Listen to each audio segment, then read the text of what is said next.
Buenos días, mi nombre es Carolina Zuluaga Betancourt, soy estudiante de enfermería del segundo semestre. El día de hoy les voy a hablar acerca del ciclo cardíaco y los ruidos cardíacos normales. Tenemos que el ciclo cardíaco comprende una serie de sucesos como es la contracción, también llamada sístole, y la relajación, también llamada diástole del corazón.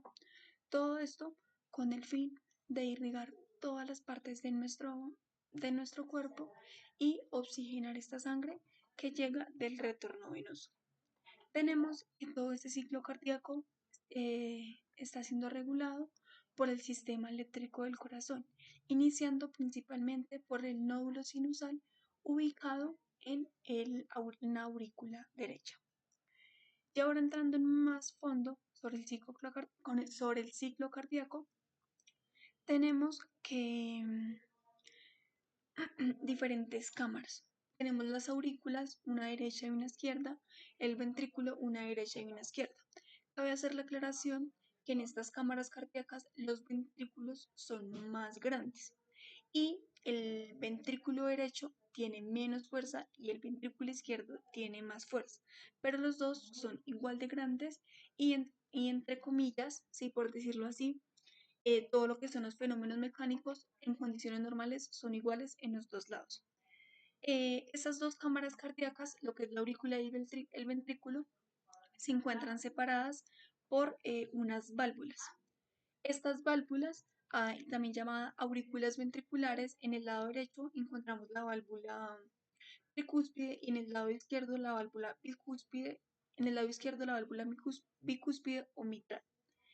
En el ventrículo derecho, ya para terminar e iniciar en el vaso sanguíneo, encontramos la válvula pulmonar, como le indica, la sangre va hacia los pulmones, y en el ventrículo izquierdo la válvula aórtica, es decir, va hacia la arteria aórtica.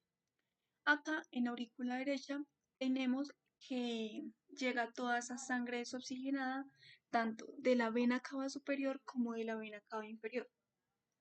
Tenemos que esta va a pasar por la válvula auriculoventricular, pero tenemos que por la fuerza ejercida, ¿sí?, sobre esta válvula, el 80% de esta sangre va a entrar por presión y el 20% restante que queda en aurícula, sea derecha o izquierda, va a entrar por la contracción auricular, sea derecha o izquierda. Después de este proceso, tenemos que la aurícula derecha o izquierda únicamente le está administrando el 60% al ventrículo, puesto que ella tiene un 40% reservado del ciclo cardíaco previamente realizado. Después de este proceso, en este proceso, al momento de que se está llenando el ventrículo, la aurícula está en proceso de contracción y el ventrículo está en proceso de relajación. Después de este proceso, la, ocurre la sístole en el ventrículo y la sangre se lleva principalmente en el lado derecho, sería hacia la válvula pulmonar, es decir, irá hacia los pulmones para ser oxigenada, y en el lado izquierdo irá hacia la válvula aórtica, es decir, a la arteria aórtica.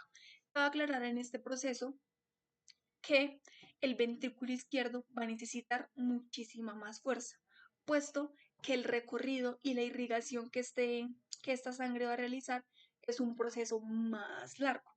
En cambio, el que realiza lo que es el ventrículo derecho es un proceso más corto, ya que es automáticamente en los pulmones. Y ya por último, tenemos lo que son los ruidos cardíacos. Tenemos que el primer ruido cardíaco, llamado S1, R1 o DUF, se produce por el cierre de la válvula tricúspide o mitral, es decir, cuando hay sístole de las aurículas y diástole de los ventrículos. Y el S2, llamado S2, R2 o DUF, ocurre cuando hay el cierre, ¿sí?, o cuando ya está la sístole de los ventrículos, tanto en la válvula pulmonar como en la válvula aórtica. Esto fue todo por el día de hoy. Muchísimas gracias.